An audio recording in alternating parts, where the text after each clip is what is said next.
Welcome to In the Know. We are back talking about the Pelicans, who are on another 3-game winning streak despite missing any and everybody. We have a lot to cover. We're going to cover some of the key role players and how they've contributed during this stretch of winning for the Pelicans. So tune in.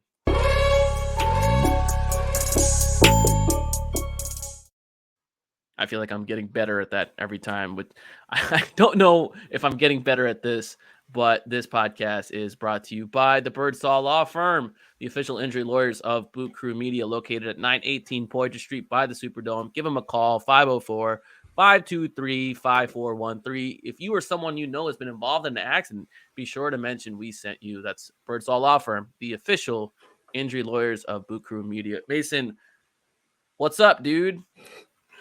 Are you ready to be a dad? Where's the baby? We are on the final countdown right now. So I texted I texted Shamit this morning. I'm like, we should get a pod in because I don't know what the house is going to be like 40 hours from now. But no, we're still waiting. We are past we're past the due date, so it will not go any longer than a couple days from now. But so we're obviously very excited here, anxious, ready to become parents. Well, you're never actually ready to become parents, but we're excited about it. So that's what's going on over here. How you doing? How was your holiday? My holiday was good, relaxing. Obviously, not my life isn't about to be turned upside down like yours. So best of luck with that. I hope everything goes smoothly, and Thanks. Followers, make sure to send Mason and his wife and the upcoming baby your best of wishes. But yeah, dude, the Pelicans have continued to win. Zion entered health and safety protocols a few games ago. He's missed 3 games, 2 due to the protocols, 1 due to reconditioning. In that time, the Pelicans have also missed a few of their other key players who have caught a variety of illnesses. Herb has entered health and safety protocols. Dyson and Trey were listed out with a non-COVID illness. They went through practice this morning, so they seem to be on schedule to be back along with Zion. But 3 games where they've missed key players and they've had to rely on their depth. The only 2 starters intact really have been CJ McCollum and Jonas Valanciunas, and we can talk about them in a little bit. But the Pelicans have found a way to win each game, relying on their depth. We've seen role players really come out of their shell a little bit as they've been given the minutes and freedom to expand their game, and they've stepped up, and somehow the Pelicans keep winning. Of the 3 wins, so it was San Antonio, OKC, and why am I blanking on the Indiana. one last Indiana. Well, which of the 3 do you think was the most impressive win? I think based on flow of the game, the OKC one was great, but I feel like the game. No, it's got to be OKC. You're on a back-to-back. You're on the road. OKC's I feel like still a better team than folks give him credit for. Shea is absolutely an all-star this year. He's undoubtedly the best individual talent of those 3 teams. No disrespect to Tyrese Halliburton, but he's the best guy they played, and just the flow of that game. Ending up in overtime and then winning an overtime game, which is something that has eluded this team for much of the year until that Suns game a couple weeks ago. So I think seeing this team win a crunch time game has to be something that you feel good about, especially given, as you said, they're missing a bunch of key guys. So I think that has to be letting those players get those types of reps. Especially some of the younger folks. I think with CJ leading the helm, I think is you love to see it, and so I think that's the answer for me. But I mean, last night's game that was impressive too. Yeah, so I mean, like Indiana is obviously the best team out of the 3, so blowing them out is obviously. I mean, they probably are. I don't know. Like I feel, yeah. I mean, you're probably right. I don't mean to be too controversial here. Because I just think OKC's a solid team. And they so are. I feel like Look, OKC. I think they're probably like one rotation piece away from being like a real play-in team. And I don't want to say playoffs, but like a real play-in team. If they had like one solid wing player, or maybe like one solid front court player, which I'm interested to see how they look when Chet comes back next year. I think that, and then whoever they add in the draft, or if they end up spending some draft capital for a player they think that fits. That's the team I keep saying. Like maybe they should go in for OG. Maybe they should go in for Devin Vassell, who is obviously not on the market, but guys like that, you put him next to Shai Gilgeous-Alexander. That's a fun team. That's a really fun team. I got sidetracked. Beating Indiana is no small feat. They've been playing well. They're a good 3-point shooting team. It's a team that the Pelicans lost to earlier when they did have Zion. And now, not only was Zion out, Trey was out, Herb was out, Dyson was out.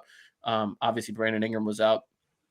And they had to start Jackson Hayes. And the way in which they won, to me, was really impressive because, as expected, the Pelicans did not shoot well from three, but they did dominate in other areas of the game. They dominated on the offensive glass. They dominated on rebounding in general, points in the paint, forced a lot of turnovers, and in general really embraced the physicality and size that's on the roster without all the wings and scoring that are out. And it was fun to watch. I had zero expectations for that game. I was like, so many people are out. Like, just no one else get hurt, please. Yeah. Just make it out of this one healthy. Don't hurt yourself moving forward. And the Pelicans really impressed. But you're right. The OKC game was, I think mentally that's a tough one to win because going up big, blowing the lead. Like you said, back to back on the road, but it's also like the game before like Christmas, and everyone's kind of like ready to get out of there, be with their families, and just ready to be gone. And that one was tough. But I had I didn't like how the second half of that game played out. Obviously, it's a win. A win's a win, and you take it and you don't question it. But the things that worked for them in the first half, they went away from. And they came out in the second half, and it gets once again it was their offense which ended up being a problem that allowed OKC not only like back in the game but to take the lead. And what was the offense? Well, Mason, it was anybody but Jonas Valanciunas. You're allowed to throw up a brick as much as you want, as many as you want. You can have a complete disaster of a performance on the offensive end of the court, and you will not, be held accountable for that. So a lot of it was the Pels wings. Before that fourth quarter, Herb and Naji, man, that third quarter was really bad for them. And Jonas got 2 shots, and both of those shots were offensive rebounds. Not a single shot was like run. Not a single play was run for him. He didn't get a single basket that he did not grab for himself off the glass and put back in. Mm-hmm. So that was a little bit difficult to see, but that part aside, they decided to go to Jackson Hayes at the end of that game because Jackson offered them a lot of the same stuff Larry offered him in terms of mobility on defense, the ability to switch some of the stuff, pressure the ball handlers if he gets caught out there. And credit to Jackson Hayes, man. He came out. He came out ready to play. He stepped it up on both ends, did his job as a screener and roller to open up stuff for people on the team, but also like he finished, got to the line, and it was really impressive. And then Herb Jones had a really impressive fourth quarter on both ends of the court. He got to the line. I want to say, I forgot how many times he got to the line, but both him and Naji were getting to the line a lot. A lot of free throws shot for the Pelicans, and they really turned it around in the fourth quarter and in overtime. But so impressive win nonetheless. Yeah, I mean, you look at the box score and the Jonas piece specifically doesn't jump out to you because I think he went like 2 for 6 in the first half, and then like you said, his only 2 shots in the second half were the ones that he created for himself. But you can see on the other stats what Jonas playing through him kind of did. The 3-point difference in the first half and second half in terms of both takes and makes significantly different. And that's kind of what having defenses collapse around him to stop him is important. And then as far as Jackson Hayes goes, he played really well. I think I think that's a team like the Thunder. This is going to sound like a backhanded compliment, and it kind of is. But a team like the Thunder, it's another young team, and you've seen what teams like the Suns can do to Jackson Hayes as a guy kind of doesn't have. He's not that disciplined defensively. He kind of goes on instinct and athleticism, which works for a decent amount of time. Against the Thunder, that tracked and that worked, and he didn't hurt the Pelicans that much defensively, and then offensively he he was in the right spots at the right time, and he really found ways to make an immediate impact. And so he definitely changed the outcome of that game. Yeah, it's tough because the Jonas and the Pels, they were up like 20 plus in the first half of the game. Jonas like plus 15 in the first half, and a single game and single half plus minus is not predictive at all. But it's just like, hey, that was working. And so, when you have a front court like Poku and JRE and Kenrich, and then Jonas can't get on the court, or they won't put Jonas on the court versus that front court, and they won't play through him. That to me is been emblematic of the issues all season long, right? That's Jonas's usage in a nutshell. It's like, okay, that is a lineup you expect them not only to play through him, but he should demolish. Like they have nothing for him there, right?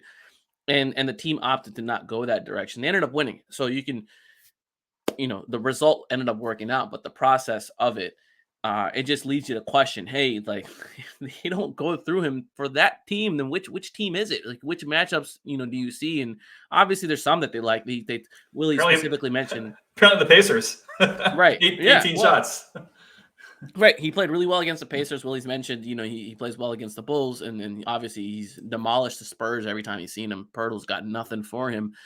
And which is absolutely hilarious to me. All these like trade candidates that have been thrown around for the Pelicans, similar tier guys or maybe lower tier guys, and Jonas is just barbecued, right? So Pirtle, every matchup, everyone's like, oh, Pirtle's a rim protector. What? A rim protector on the worst defense in the league, and their defense is better when he sits? I don't want to hear it. I don't want to hear it. And then Miles Turner, obviously, like, yeah, he had a 12, 8, 2 blocks. Did you feel him out there? No. No. I mean, you know what you did feel? Like the 18 million offensive rebounds the Pelicans had. So it's interesting. I hope they continue to find ways to use Jonas, but this podcast isn't going to be about Jonas. I want to talk about Jackson. I want to talk about Naji. I'll talk about some of the other players. So let's stick on Jackson here.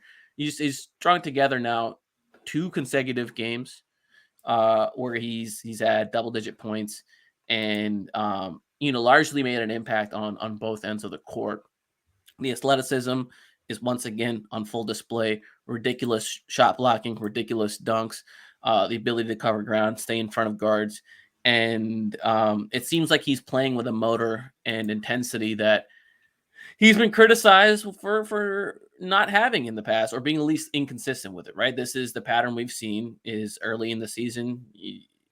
It's up and down with him. He takes a prolonged period on the bench, comes out renewed with whatever he's got, and he looks good. So my question to you, I have a couple questions to you. One, do you feel like there's anything different going on with Jackson that we haven't seen in the past? I have to look at the numbers to confirm this, but I do feel like he's doing a better job of creating trips to the free throw line, creating contact, and obviously like he's getting set up for a lot of those buckets, right? But his athleticism, his ability to create those mismatches and advantages is powerful, and it feels like he's getting. He's doing a better job to get teams in the foul trouble to get to the free throw line. I think over the last couple of games, I mean, he's taken like he has like 10 field goal attempts, something like that, and has about the same amount of free throws, and so I think that is a notable stat for him. Regardless of how he's shooting for at the free throw line, anything you can do to get teams into foul trouble or get into the bonus more quickly. I mean that's if you're looking for like in the beginning of the second quarter, beginning of the fourth quarter, your second unit to really push the pace and create problems for the team down the stretch of each half. That's a great problem to try to create. And so I think that's one thing that he's been able to do is force teams to foul him, because if not, he's just going to yam on their head. So I think that's something that's caught my eye. Yeah, I mean, I wouldn't say that's anything new with him. In college, he was an elite free throw rate guy. His first year, especially when he was a starter playing with Drew and Alonzo, those guys, he ended up at the free throw line a lot. I think it's been inconsistent the next couple of years. And to me, the issue with Jackson on the offensive end, I'm not talking about defense, I'm not talking about rebounding, that kind of stuff. The issue with Jackson on the offensive end has 100% been related to who the creators are around him and what the focus of those lineups are. When he's in lineups that have limited guard play and limited creation, and they don't care about the big in that lineup, and he's just forced to stand in the dunker spot or space out to the corner, he hasn't been that effective. And in fact, he causes spacing issues. He doesn't really know what to do off the ball. He floats around. Um, and he's gotten better. I will say he's improved at like timing his cuts from and slashes from the corner and when to go for a rebound or not. But that's just not how they need to use the most athletic person they have on the team.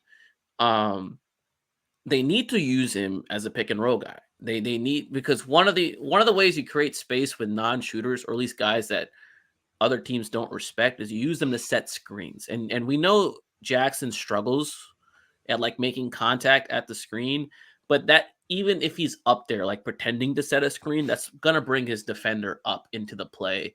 And if a guard is then coming off of that screen into a pick and roll situation, well then it's a pick your poison, right? Do you stop the guard from scoring? Do you stop Hayes from rolling? And how are you going to do that? So are you going to have your big man stay home while Hayes is rolling? Okay, well the guard's probably going to get downhill to the rim, right? Do you send someone from the weak side to tag Hayes as the roller and then recover out? Well, if you're doing that, then that opens up looks in the corner, whether that's a corner three or that's Herb Jones catching and going and getting to the foul line or getting a layup or getting a dunk. That it's good offense, and so Jackson is at his best when he's involved in actions. And that's the case for almost every single big in the NBA. Almost every single big, right? Unless you're Jokic, unless you're Embiid, AD, Giannis, you're that tier of guy. You need, you're dependent on your guards. You need people setting the table for you, and you need to be involved in the offensive action to really maximize what you're doing. Like I've said this for years. You put Jackson Hayes on a Chris Paul team, like he's probably averaging 15, 16 points a game in 20 minutes, just because CP's hitting them with pocket passes, lobs, all that kind of stuff. And Jackson's gonna get, like, you give Jackson a runway, he just needs a step to dunk on you. That's it.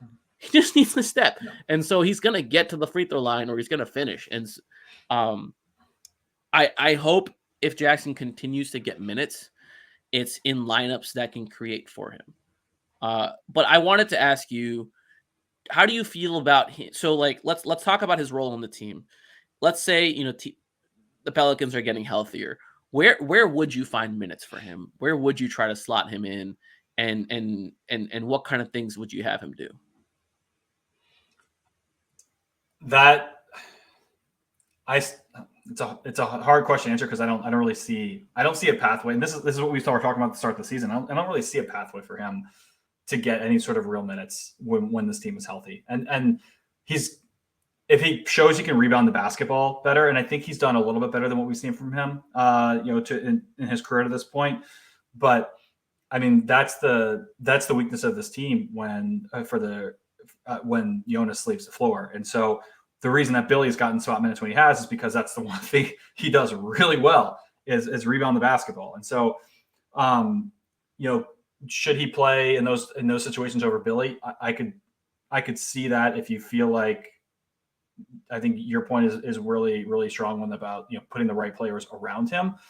But I don't, it's tough because he has played well, but I don't see a clear opportunity for him to get minutes if this team is healthy, because I don't think there's much beyond the ability to be that type of role threat and a different type of offensive weapon. I don't see it. And so, yeah, I mean, I can't. And 2 games against the Pacers and the Thunder isn't gonna get me to waver on that. But I mean, do you have a different opinion on the ways that he can be, like, minutes he should get over other players? My only opinion on that is he's kind of the character foil for Larry Nance, right? So, like, in a way that Billy Hernangomez lets you play a similar style to Jonas. Yep. But he's a worse version of him. I think Jackson can let you play a similar style to Larry, being Yep. a worse version of him. Yeah, that's fair. And the way they should use him is to give Larry rest and breaks. And there's going to be nights where Jonas is in foul trouble, and you don't want Larry playing 30 minutes that night, or you don't want him on a specific matchup. Go ahead, put Jackson in there for 10 minutes. Won't hurt, right?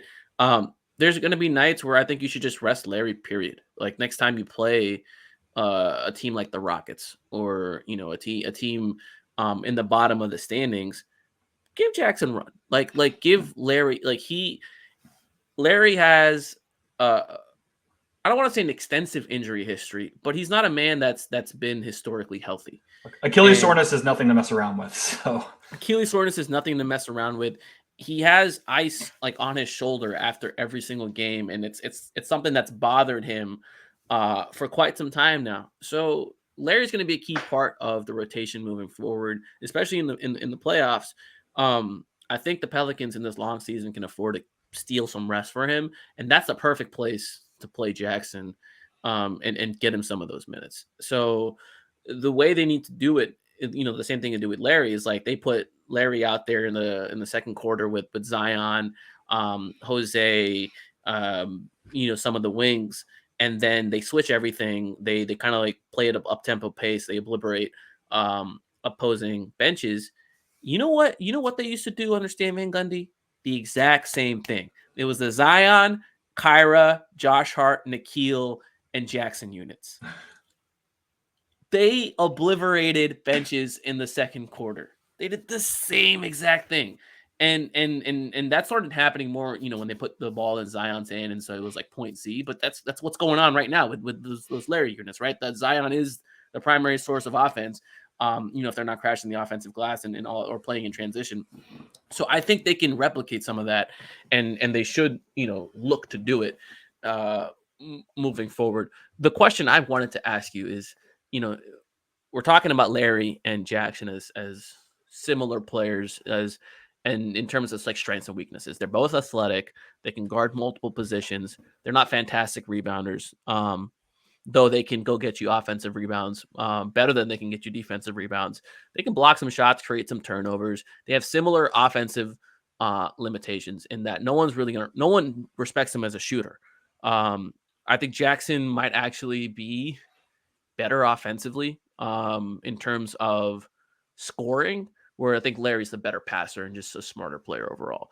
I think Jackson is more willing to go up and get to the free throw line, or try to lay the ball in, and that's some of his athletic gifts. And not that Larry's unathletic. I'm not sure I've ever seen Jackson Hayes try to lay a ball in. I don't think that's ever happened.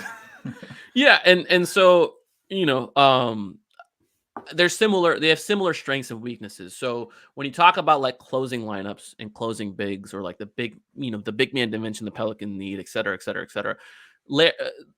Right now, Jackson isn't providing you anything you don't already have. It's just a different flavor of what you have.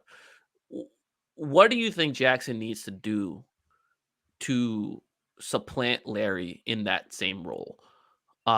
Can he get to that point? Is that something that he can do on this team? Does he have a future of that on this team, where you can be like, okay, we're just rolling with Jonas and Jackson. Let's say if Larry misses extended time or whatever, and you feel comfortable playing Jonas and then Jackson's closing out games. I don't think so. And that's because, look, that's the reason that the Pelicans gave Larry Nance the extension they gave him. I think the Pelicans are it's kind of damn if they do, damn if they don't at this point, because let's say Jackson just goes on a run and makes himself this valuable piece of this team, and yet another good problem to have for the Pelicans around their depth. What does this contract look like? It's kind of like what the Bulls were worried about with Markkanen. I mean, obviously that looks bad for them a couple years later in the new role he has in Utah. But the Pelicans would have a problem on their hands if Jackson's that good, right? Because then you got to think about what the next contract for him looks like, and separate from all the other conversations we've had about how do the Pelicans improve this roster. That's a big. I mean, there's a bigger question about when you want to pay the tax, because if Jackson is good enough and he's going to get that new contract, you are a tax team if you're keeping him at that whatever price point he demands for getting to that level. And I feel like if he's a guy who only ends up at that Larry Nance price point, like that mid-level, that probably means that he's not better than Larry, because he's going to get paid on potential, right? He's going to get paid more money than probably the productivity he's giving you because of how old he is and how much more a team thinks he can grow into. And so I just have a tough time allocating minutes and, I guess valuable rotation minutes, other than the kind of the intent to move him and see what you can get from him on the trade market, just because I don't see a viable pathway to him getting to that point. I realize at this point this is kind of a non-answer because you're asking for what skill sets I was looking for, but I want to let me ask you then. So like, if he is that good, well, then why not give him that money and move Larry? Oh, that's absolutely what you would do. I just think that if he is that good, we're not talking about like a $12 million versus $10 million distance. You don't think so? Like, you think someone, if he gets good enough to where he's like better than Larry to close games, you still think that like some team, because he's a restricted free agent, mind you, some team is going to be able to like, all right, like with cap space, because they'll probably need it. Yeah. Hey, we want to pay Jackson Hayes this kind of money. Like, I'm trying to figure out what team that is. It's a good question. I haven't gone down that. Look at what Grant Williams. Look at what Grant Williams got in his extension, and he's a really good player. Look at what Time Lord got in his extension, and he's a really good player. Like, there's no way. Well, that was highway robbery before he kind of broke out the way he did. But even like Wendell Carter, like all of those players that showed more than Jackson did at this point, and they had a greater body of work than in this hypothetical situation where he's good for 3 months. I'm not sure at the time those guys got those extensions. I could argue that any of them were better than what Larry Nance is giving the Pelicans right now. Maybe, I guess. Yeah, it's an intriguing question. But Lakers got cap space. They come with a term sheet for Jackson Hayes. See you later. There's always sign and trade opportunities too, right? Like, that's not the only universe here. Sure. But yeah,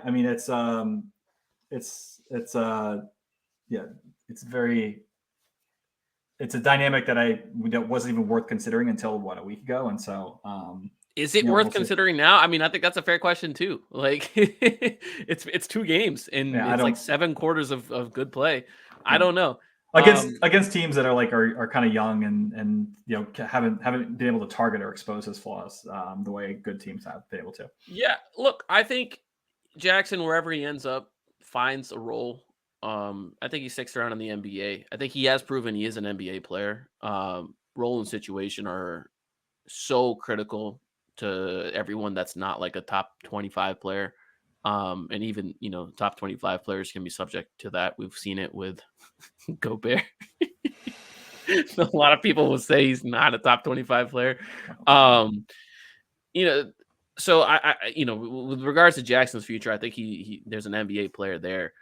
Whether that future is on the Pelicans, I remain skeptical on, and I think if this is an opportunity to sort of cobble together some salary and still trade for the guys that we've been talking about on this podcast, they should not hesitate one bit at all whatsoever. Yeah. But it's nice to see. It's nice to see that they have someone they could theoretically put out there and give Larry a break with. That's my biggest takeaway is if Jackson gives you good minutes, great. If he's giving you bad minutes in the 10 minutes he plays, they can solve that. Like they'll be fine and they can bench him again. Like that's something that can happen. So I'm not overly concerned. But now I'm just itching for a Jackson Hayes slam right in Gobert's face tomorrow night. They're gonna need Jackson to match Naz Reid's energy. Naz Reid's been balling out, man. That guy is playing, and he's certainly gonna cause some interesting questions in Minnesota, given how much money they've invested in their big men, and the fact that he's an upcoming restricted free agent. Moving on from Jackson, the other guy that's been playing extremely well is Naji Marshall. Naji Marshall has had himself quite the night last night, career high in points, several absolutely hilarious plays from the sling pass, half court sling pass to Willie Hernangomez, and then striking the pose after it. To he threw his half court lob to Larry from a trap. Naji had a really the one-legged bank shot 3 at the end of the shot clock. Like, that was so what? nuts. He's having a lot of fun, and he's even said he's having a lot of fun. He's having so much fun that it's just a regular day now. So acting like he's been there before. You love it. I think the last podcast we did, I gave an apology to Mr. Naji Marshall. You did. On doubting him, and he's continued to perform every opportunity he's had to start. He's averaging about 15.4 points as a starter, 5.6 rebounds, about 3 assists, 65% true shooting, getting to the line. Obviously, a lot of that's dependent on him hitting threes. He's shooting 40% from 3 as a starter in 7 games. Very small sample. Whereas I think it's like 28% from the bench. So there's some of that flukiness going on, but the getting to the line part is very real to me. The finishing is very real. I posed a question on Twitter today. When the team gets healthy, should Naji be considered as one of the mainstays in the starting lineup? In the starting lineup? In the starting lineup. Like with everyone else healthy? With everyone else healthy. Sorry, I'm trying to process this, and like on the surface it seems ridiculous. Because no, starters, no. This is the first time I've seen you feel so strongly about something. Well,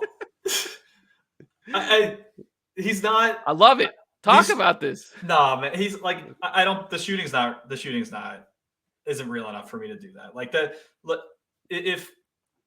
if I'm gonna go to him over Herb Jones or Trey Murphy, he's got to be giving me something that lineup needs and doesn't already have. And I think Naji's best deployed as a second unit guy. I mean, he's like, I feel like we refer to him as Tyreek Evans, like a Tyreek Evans mold type of player a lot. And I feel like that's not the worst comparison. But yeah, I don't know. Like he's not the defender Herb is, and he's not the shooter Trey is. And so what are you asking him to do in that starting lineup, I guess? Okay. So here's my pushback to you. Pushback number 1. I've said this all year. The Pelicans have not lost a beat defensively when Herb Jones has missed games. They have not. Herb Jones, fantastic individual defender. He's had multiple huge moments this season alone on the defensive end. It's not translating to the team overall impact because the team is just good defensively. Every time Naji's had a slot in there, they have not looked out of sorts. Like their defense is fine. I don't think he's that far behind as a defender. On a night in, night out basis. And in fact, he fouls less, which is, I think, a valuable thing, and he rebounds better. So two fronts on Herb: fouls less, rebounds better. Also a better playmaker. I think just a better offensive player. So I agree with that. I agree with the offensive part. I don't agree. I don't think the rebounding pieces is necessary in a Jonas Zion lineup. But go ahead. I think it is. I mean, I think every bit helps because in being able to grab and go and transition and all that kind of stuff. Herb Jones also does that, but Naji gets to the line more. And you don't buy the shooting for 40%, but 34% on the season still get better than what Herb's giving you. I think, he's a more willing shooter than Herb there. So if the equation for Willie Green is we don't want Trey Murphy out there because we don't trust him as like the sole stopper in the lineup, then you want a stopper in there. That leaves you 3 options, in my opinion: Herb, Dyson, Naji. I think each player has an actual argument for fitting into that starting lineup. They really do. And I think obviously is going forward, I would love to see Dyson embrace more of that role right now. I think with Dyson, the issue is he's a little too gun shy offensively. You can't play large stretches of minutes and only get up 3 shots. And I think part of that's just being a rookie. And you saw that with Jose last year. Jose was a little timid before coming into his own towards the end of the season. And whereas now Jose night and different, like if he sees a shot, he'll take it. Right. And so Dyson still has that element of, I don't want to make a mistake. I'm not going to put up these shots. So in order for Dyson to be like a mainstay in the offensive group, he's got to be more aggressive. He can't be the PJ Tucker of guards. You just can't. You can't do that. Naji gives you that playmaking, that connective passing, and just secondary ability to create. So I think when you talk about Naji's best served as a bench piece, and I think on the surface that seems correct, but every time Naji has been successful or has had successful stretches, it's come playing next to other good players. So this is like the Lonzo Ball conundrum, right? Remember when we used to talk about how Lonzo looks really good next to the starters, and then you ask him to like run the bench unit or come off the bench, he don't look so good. So I guess my counter to that is you're never, I guess in the regular season you might be, but you typically don't have 5-person bench units, right? Like there's usually a mix of starters and bench guys in there. And that's kind of what Naji's been playing with this over the last few games specifically, is with, Jonas and CJ, but pretty much bench guys otherwise. And so I think if defenses can key in on him as the guy who's trying to do all the creating in a bench unit, then he's had problems. But I think even if it's a mix of starters and bench players, I think he's been somewhat relatively successful. I think it's fair. I just think we've gotten to the point now where the level of success he has had as a starter, not just this year. I seem to remember me tweeting not the Naji, starting the Nikhil and Naji as starters in place of Eric Bledsoe and Lonzo Ball for a significant portion to end that year. And I just think it's something worth exploring if Herb's offensive issues continue to be glaring. I'd rather give it to Dyson.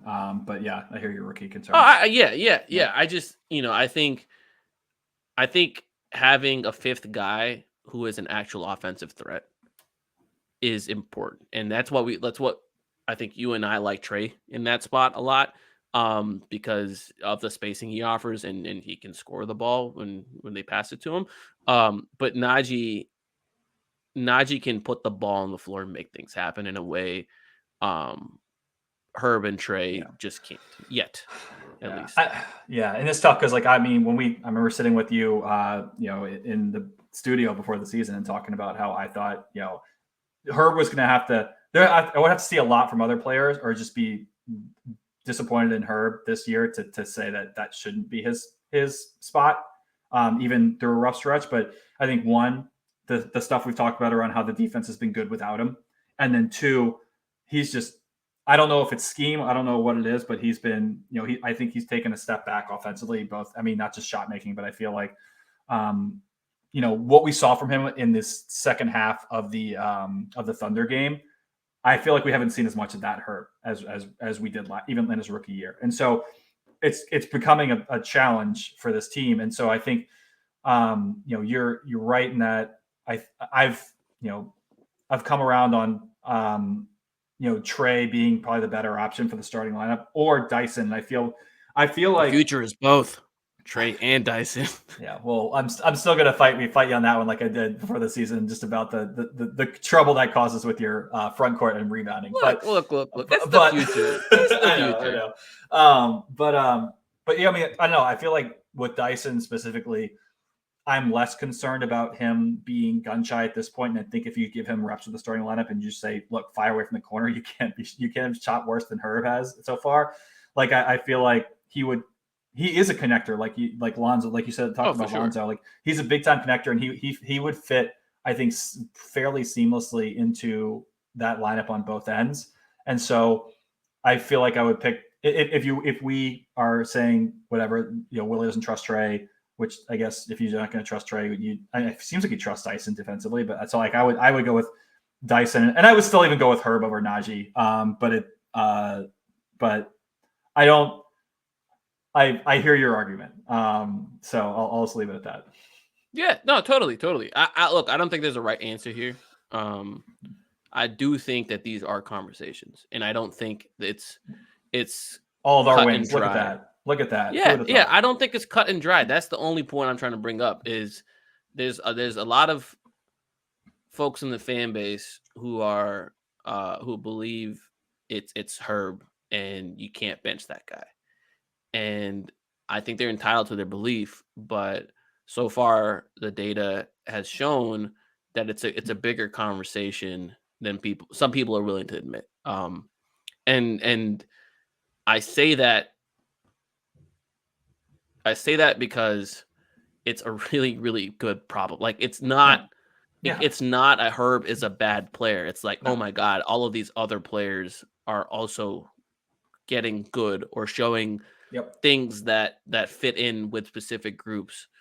So it's a fun spot to be in. And I think the most interesting or a very interesting part of this is in the regular season, do you even want the best shooter as that last starter, or the best shooter who plays good enough defense? Because I could argue that Zion's shown us time and time again, the hell with spacing. Like he doesn't need it. The offense does not need Yeah, I mean, additional until you run spacing. into something like the Bucks, like that game was just a disaster. That's why I said the regular season. Like for a lot of these teams, maybe you don't need it. And what those shooters off the bench give you are other ways to help keep the offense afloat when Zion's on the floor, when Darnington was not on the floor. Like I think that's you can put together a more well-rounded 48 minutes and still close with the right line, still close with the guys you want to close with. But yeah, against good teams, you need to kind of think playoffs. You can't think 82 games. You got to think, all right, how do I beat this team on this night? Yeah, I think it's a fair argument. I think people can go either way philosophically on that. I think personally, I don't want to cheese the regular season and to like quote unquote hide my weakest shooter in the starting lineup. And because I think that builds habits of playing a certain way, and then you get to the playoffs and then you need to take that player off the court, and all of a sudden you can't. And you run into a situation where it's Jackson Hayes who needs to be benched for Trey Murphy in the playoffs and is continuing to get the starts because reasons. Well, if your lowest usage players out there, I mean, yeah, I don't know. I guess there's a concern for bad habits, but it's not I like mean, you have I to. just think like you should play the way that you're trying to win a championship, and that includes starters and closers, or or not just a championship, but like be successful in the postseason. And so I understand, starting one way if you're closing another way. I don't know, man. I just think that those adjustments are so much harder to make in the playoffs where you're like, okay, the answer is I gotta bench this guy because coaches are just naturally resistant to what's worked for them all season. And it also just messes up everything you've worked on all season. So like, like when Tony Allen got Tony Allen, you can't just bench Tony Allen. And same with like the Sixers who like had Ben Simmons, and it's like, well, do we bench Ben Simmons? And that makes Matisse Thybulle unplayable too. Andre Roberson couldn't get benched, like because we rely on this guy, and so I just don't want them to paint themselves into a corner with this. And it's still early, and it could very well, over the next 3 months, Herb could shoot 37% from three and just bury this discussion, just nip it in the bud. Yeah. And we would never talk about it again. Yeah. I was about to push back on you, and then I pulled up the stats from the first round series last year, and all 6 games, the starting lineup was exactly the same. I was like, wait, didn't Willie make some kind of change? It's like, nope, no, he didn't. No, he didn't. No, he didn't. And Jackson Hayes started all 6. And he was good for precisely 4 minutes of the entire series. Of game 2, those right? Like 4 minutes where he defended Devin Booker, forced that turnover, got that dunk. Devin Booker tried to block that shot for some reason, hurt his hamstring. Oops, hit the mic. That's how we know 4 minutes. Serious. 4 minutes he was good in that one win. Otherwise, complete disaster, because in the playoffs, every bit of like spacing matters, and every weakness is is multiplied. It's not just like, oh, this weakness exists and teams are going to exploit it. No, it's under a complete microscope, and it's constantly attacked at. And when you play non-shooters, that's what's going to happen. And Zion is a non-shooter, and he can't be in multiple lineups long term with other non-shooters. He makes it work. Is that what's best for the team? I don't know. Yeah. No, I mean, it's not when we talk playoffs and against really good teams, it's definitely not the right answer. But I can can see you. I can see the argument to playing different styles throughout the course of the season as before you get there. But speaking of shooters, and this is what we're going to close out on, Devonte Graham yeah, playing really well. I would say, I said this last night, against Indiana, he was the Pelicans' best guard. CJ, Jose, both registered minutes that game. Kyra had a really good game too. Shout out Kyra Lewis. Welcome back, sir. Welcome back. Looking good. But Devonte had a really good game. He's been shooting well. But I think most impressive about him these last few games is he's finding a way to get to the free throw line. He's become a semi-elite grifter, just exaggerating contact, getting people off balance, really using the threat of his shot to open up his passing and his driving, which is exactly how you wanted to play. Quietly, he's putting together a career year in terms of efficiency and other metrics. It's just he's just not getting the minutes to produce the points and assists, but having a good season, playing the role, playing it well. Devonte Graham in the last 3 games has taken a total of 3 shots inside the 3-point line.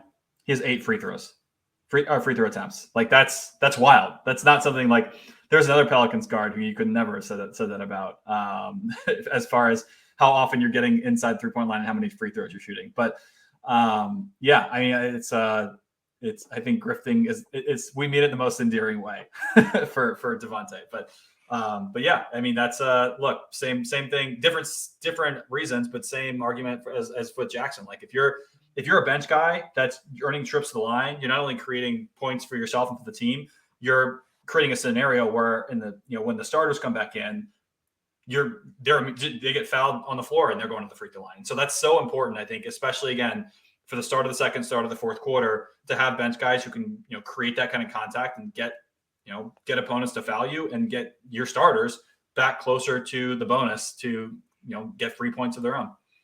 And I think we've been pretty consistent about this is the utilization of Devonte in the past with alongside other small guards and putting him in small lineups, just putting him in a situation where he's exposed and overtaxed on both ends has not been the best of it.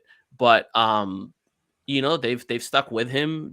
I think that the lineups have gotten better. Obviously, the hierarchy's changed. Point Zion changes so many things, especially for a guy like Devonte. And the Pelicans continue to put out minutes or players where they don't lose the minutes when they're on the court. And I think people forget with Devonte is that he was a starter on this team this time last year, a starter and winning lineups. the minutes. Yeah, winning the minutes when he was a starter. So useful player. They've had to utilize this depth with all the injuries they've had, all the sicknesses they've had. They've had to do it. I'm happy he's playing well. He has an 81.5% 3-point attempt rate. 81.5% of his shots are from 3. That's nuts. It's like crazy. Smokes anybody else on this team, including Trey. And which is like, he's the most obvious candidate for trade amongst, like Jackson Hayes and perhaps Garrett Temple when it comes to finding a new person. But that's why it's like so key when they do find that new person, like either that person's got to put up threes or someone else on the roster's got to start getting up threes and hitting them. Like some people will get up the threes and just not get close to making them. But he right now is providing a skill set and a role to the Pelicans currently no one else is providing. Yeah. And I think that argument extends to his trade value on the market because there are some teams that are going to have similar problems in New Orleans and trying to figure out lineups that he makes sense in because you're going to be putting him with another small guard. But I truly believe that he can be a positive, rotation player for a good team. Maybe not like he's not going to be a rotation player for an NBA finalist or a really, really deep playoff team. But he can help a lot of teams in this league, and not just when in unique situations when players are hurt. Like he can be a rotation guy, and so I don't think, especially with the way he's playing right now, I don't think the Pelicans need to just be worried about like, oh, we'll have to attach a pick to get off his contract. Like, yeah, no, hopefully not. Yeah. So I want to close with this. I think I've asked you this before. I asked you this preseason. I want to get your thoughts now. How many rotation players do the Pelicans have do you think are playoff viable? like that you feel comfortable giving minutes to in the playoffs today? So Brandon, CJ, Jonas, Zion, Larry. So that's 5. Herb 6. Looking at Jose 7. I'm now reading your facial expressions. Trey's got to be really close. I mean, Trey's going to be a rotation player in the playoffs, and so I think I am optimistic he will figure it out by the time we get to the playoffs. So that's 8. Obviously, the other 2 players you think about are Naji and Dyson. I feel good about Dyson, playoff rotation Dyson right now. And Naji too. Like, this team's got 10 players that I think you could. What's that? You said Naji and Dyson. That's 10. Yeah. So this team's got 10 players that I would feel good about in a playoff rotation. I don't think that, like, as you get deeper in the playoffs, I think that conversation has to change. But and would I play all 10? No. But that I have 10 players who I think could have a role in the right situation and not just get, like, the Pelicans wouldn't just get blasted when they're in, like, and then I'm less confident than you are. I think the 5 the 5 that you mentioned to start with, I think are accurate. I think as you get into deeper rounds, Herb's utility will diminish, and so, like, yes, he's a rotation player. Is he like a starting caliber guy? I don't know. 20 minutes a night guy. That's the big multi-year question with him, I think, not just right now. But yeah. I think Trey is and will be. I think there's no question. For me, I'm like, I have no hesitation on that. I'm not confident in Jose being a rotation player in the playoffs. It's the size and then just, like, the relative inconsistency. Like, he's streaky, high energy guy, and so, like, I think he's, like, the perfect guy, like, in a first round series. So high impact though, man. Like, I mean, it's tough. Like, he always, the team is good when he plays, and, like, the numbers back that up. But I hear you in the playoffs, like, it's a whole different animal. So we'll see. They're good when they're blitzing those second round, second quarter. I don't know.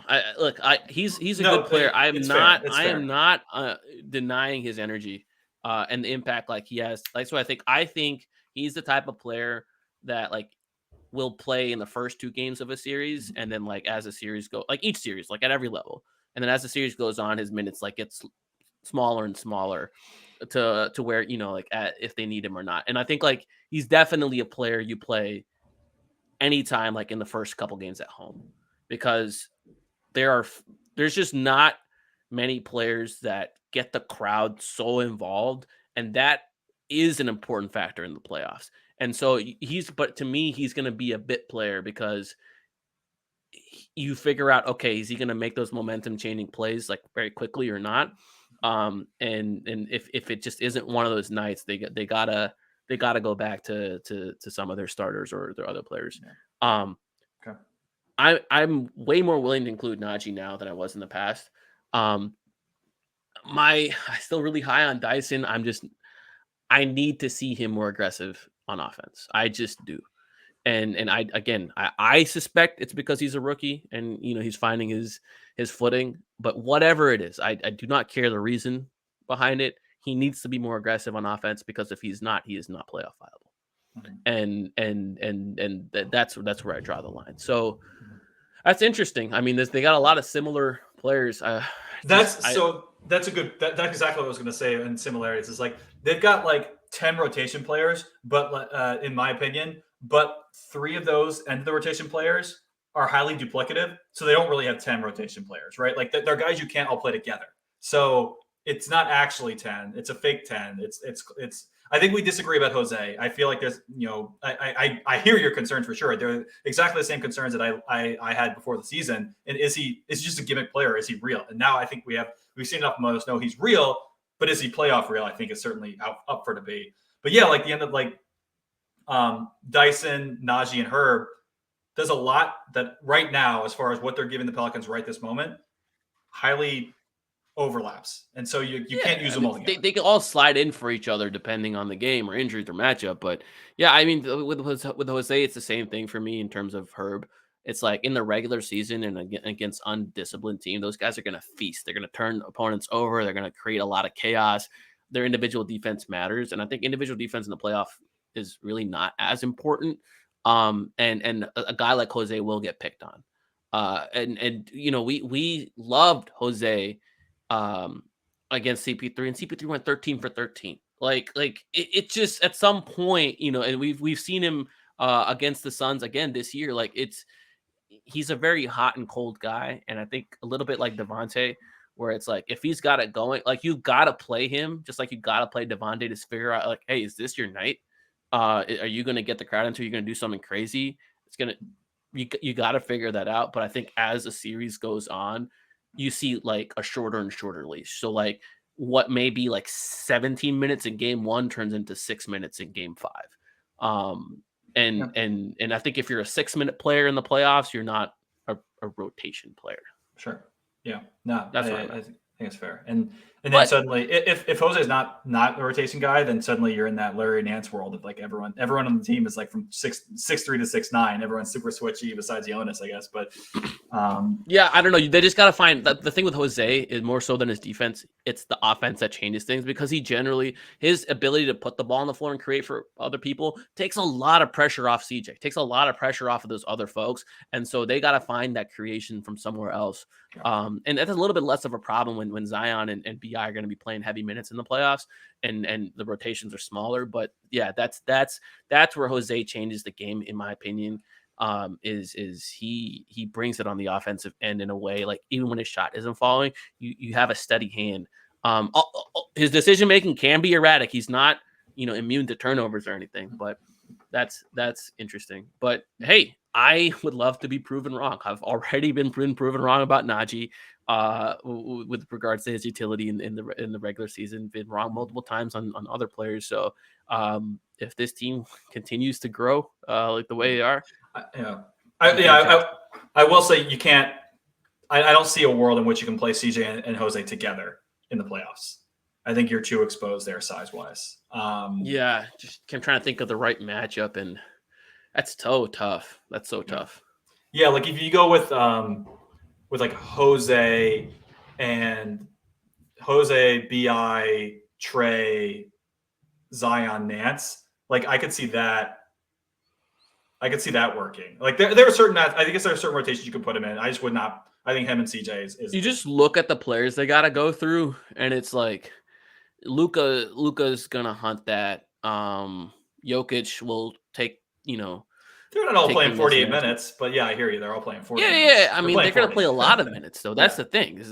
They will play 40, So I think, oddly enough, Memphis would be a good matchup for Jose because Tyus Jones is about a similar size player, and you can feel pretty confident about that. And Ja is way more athletic, but maybe Ja will tweet something in the series, and then I mean, look, you just need to like get in Ja's head a little bit and make things difficult. And I'm fine using Jose for that. Maybe Ja still scores 35 points a game, but I think Jose is playable in that. They don't got that like mismatch hunting apex predator wing or big that some of these other teams got. Although Portland would be interesting against Dame. Just another, like size player where I think you can get away playing them. Yeah. Damn. I mean, like there's a world in which the Pelicans get a Clippers matchup in the first round too at this point, and then that would be no. I don't see what. I don't like him in that matchup. Yeah, so it have to depend on the matchup. I don't see how Jose can play in that matchup. The Jazz would be interesting. Mike Conley and Clarkson, you could put him on those guys, but you just have to play bigger players. You have to play bigger players next to him to combat their bigs. Anyways, I think we've run late. Lots of good talk here. Pelicans are winning. Zion, Trey, Herb. Oh, not Herb, but not Dyson back the next game against the Timberwolves, who are a weird team. Hopefully the Pelicans keep their winning ways. Yeah. Till next time, and hopefully next time I'm talking to you, you're a father. I think that'll be the case unless something super crazy happens and we got to talk about the next 24, 40 hours. But yeah. All right, man. Good luck. Sleepless nights ahead. Yeah. Thanks, good luck. Good luck to Anna. And best of luck. All right. See you. Oh, DraftKings. Psych. It's that time of year, everyone. Everyone's excited for the holiday spirit. But what about all about basketball? When I throw down on the NBA action, it's got to be with DraftKings Sportsbook, the official sports betting partner of the NBA. New customers can bet just $5 a pregame money line on any NBA team to win their game and get $150 in free bets if they do. Plus, everyone can combine multiple bets for a bigger payout with DraftKings. Same game parlays.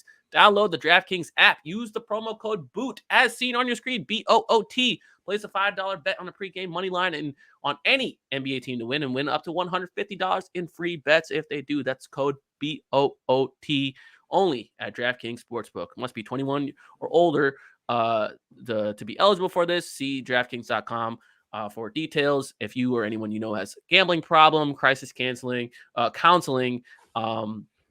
can be found at 1-800-GAMBLER.